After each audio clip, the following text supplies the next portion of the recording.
afternoon everyone. We are Team Robusters. This is our project Adaptive Recon Rover for Defense and Wildlife. So basically we work in two different sectors. The first sector that we work in is defense and the second sector is wildlife. So आम्ही या ठिकाणी सगळ्यात पहिला solar panel use केला आहे. हा साधा solar panel नसून फेरोस्काइट सोलार पॅनल आहे जो की AG या टेक्नॉलॉजीमध्ये वर्क करतो.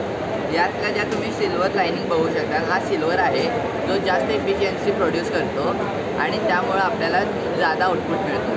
सध्याला हा 24 वोल्टचा बॅटरी पॉवर जनरेट करतो जो बॅटरीला जातो आणि त्या बॅटरीमुळे सगळा रोवर चालतो.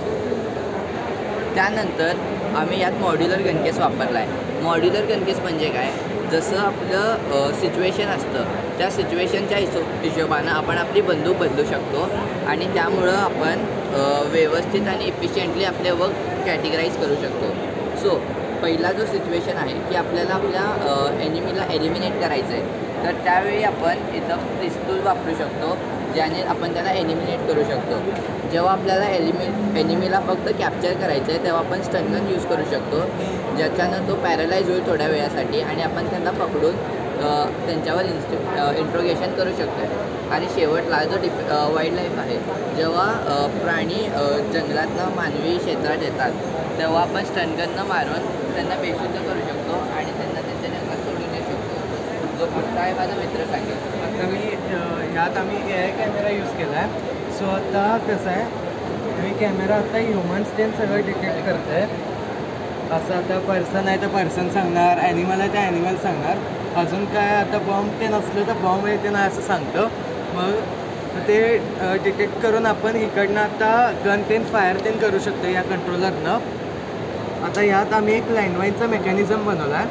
जेव्हा आता लँडमाईन डिटेक्ट होते तेव्हा हे आपल्या मोबाईलवर कोऑर्डिनेट सकट दाखवते.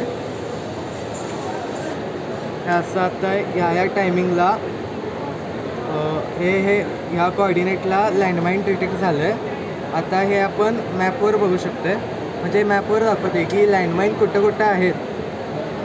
आता हे इथं दाखवलं या कॉलेजच्या ग्राउंडला. आता कसं आहे, आपले सोल्जर्स जसं जाणार असतील म्हणजे आता कोणत्या तर मिलिटरी ऑपरेशनला कुठेही, त्यांना आधीच आयडिया असणार की या जागेला इथं लँडमाईन आहे, आपण दुसरीकडनं जावं म्हणजे त्यांच्या सेफ्टीसाठी, नाहीतर ते लँडमाईन डिफ्यूज करावं. मग